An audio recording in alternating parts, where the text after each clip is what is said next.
안녕하세요. 반갑습니다. 오늘은 제가 여러분께 네 번째 소원 스토리를 전해드리려고 합니다. 어떤 분이 저한테 초혼이시고 결혼하신 분께서 왜 우리 이사님은 재혼만 하세요? 저한테 그렇게 연락이 왔더라고요. 자기네들도 초혼인데 소원도 하고 너무너무 감사한데 초혼도 좀 소원 스토리 들려주시지 그러시냐고 그러더라고요. 그래서 일단은 재혼을 좀 먼저 전해드리고 그 다음에는 초혼 쪽으로 제가 갈까 합니다. 너무나 많은 소원들을 많이 하셨기 때문에 참 여러분께 들려드릴 어떤 그런 스토리가 굉장히 많습니다.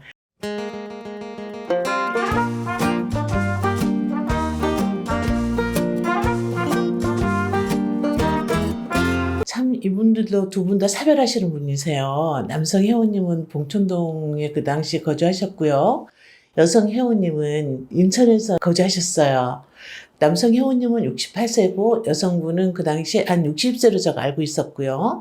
양쪽 다 우리 남성 회원님도 아들이 3명, 여성 회원님은 아들만 2명이었어요. 그런데 참 이분들 자녀들이 다 잘 됐습니다. 우리 여성 회원님은 둘이 다 S대를 나오셨고요. 다 결혼을 하셨습니다. 그리고 우리 남성 회원님은 이제 공직 생활을 하시고 퇴임을 하셨고요. 그리고 우리 남성 회원님도 아들만 이제 3명은 다 이제 결혼하셨고요. 양쪽 다 이제 5명이죠. 근데 이제 우리 여성 회원님은 아들들이 너무 잘 되다 보니까 며느리들한테 짐이 되고 싶지 않다는 생각으로 이제 재혼을 결심하신 거고, 남자 선생님도 역시나 이제 아들들 잘 키우고 본인이 또 어느 정도 능력이 있다 보니까 자제분들이 이제 봉천동에다가 36평짜리 빌라를 하나 구입을 하셔가지고 이제 거기서 이제 거주를 하셨고, 일주일에 이제 2번씩 도우미 아줌마가 와서 또 이제 청소도 해주고 이제 그런 걸 알고 있었어요. 그런데 이제 우리 여성 회원님은 그 당시에 이제 식당 일을 하셨습니다. 물론 아들들은 다 잘 됐죠. 근데도 이제 짐이 되고 싶지 않다는 생각으로 본인이 그렇게 식당에 근무한 걸로 알고 있습니다. 그러는데 그 가입비가 그 당시에는 뭐 그렇게 비싸지는 않았는데 그 대신에 이제 인건비가 쌌죠. 이 여성 회원님이 2달치 월급을 타가지고 저한테 회비를 이제 내시고 등록을 하신 분이세요. 그래서 얼굴은 곱고 근데 약간은 이제 아줌마 파마를 하고 오셨고요. 손이 굉장히 거칠으셨어요. 내가 봐도 참 안 됐다 할 정도로 손이 참 거칠으셨는데 과연 어떤 분을 해드리면 내가 참 저분한테 남은 인생을 살 수 있게끔 고맙단 말을 들을까 한 정도로 내가 그분을 좀 안쓰러웠습니다. 조건도 굉장히 연약하고요. 봉천동 계시는 그 스님이 여성 회원님들을 만났습니다. 만났는데 그 여성들이 만나시면 다 돈 하다 보니까 이분이 그 여성 회원님들한테 좀 질리는 그런 상태였었어요. 물론 경제력이 참 많으셨습니다. 그 당시에 한 50억 이상은 되신 걸로 제가 알고 있어요. 건물도 있고 해서. 그런 나중에 이제 이 여성 회원님들 첫 미팅인데 만났어요. 만나셨는데 우리 남성 회원님이 이분은 손을 보시고 그 손에 있잖아요. 반하신 거예요. 참 열심히 사시고 자기 관리도 안 하시고 현실을 많이 하셨구나 하는 그런 생각으로 이제 이분 손을 그 덥석 잡아주면서 참 이 손이 마음에 드십니다 하셨던 걸로 알고 있어요. 그래갖고 그분이 이제 그날 이제 그 여성 회원님한테 저희 집에 가서 식사를 하면 어떻게 했냐고 그렇게 이제 여성분한테 이제 말씀을 하셨는데 여성분이 깜짝 놀랐죠. 첫 미팅인데 자기는.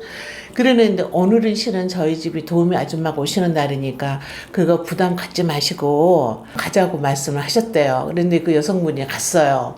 근데 너무너무 집안이 깔끔하고 정말 남자 혼자서 산다고 느끼지 않을 정도로 깔끔하게 있잖아요. 정갈하게 돼 있다고 저한테 이제 말씀을 하시더라고요.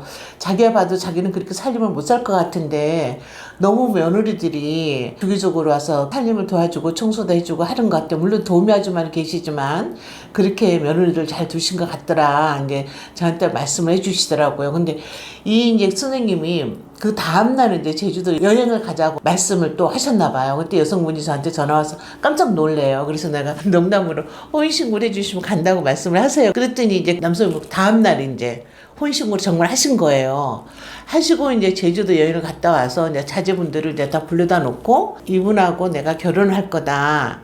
앞으로 어머니로 깍듯이 모시고 또 말씀하시기를 이 집은 내가 만약에 먼저 갈 경우에 이분한테 들을 거니까 그렇게 알아라. 너네들도 그렇게 알고 있고 탐내지 말고 무슨 일이 있더라도 나는 이분을 지켜줘야 되고 나를 나머지 인생을 같이 동반자로서 갈 거니까 너네들 절대 재산이라든가 이런 거에도 이 부분에만큼은 너네들이 이분을 줄 생각이니까 절대 너네들 손을 벌리면 안 되고 욕심내면 안 된다. 자식들 앞에서 이제 선포를 하신 거예요.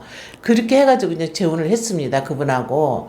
근데 얼마나 있다가 또 여사님께서 이제 전화가 왔어요. 참 자기가 말년에 이런 분을 만날 거라고 생각은 안 했습니다. 그래갖고 가면 갈수록 정말 저는 이분을 잘 만나셨고 또 자제분들도 너무 잘해준다고 얘기를 하시더라고요.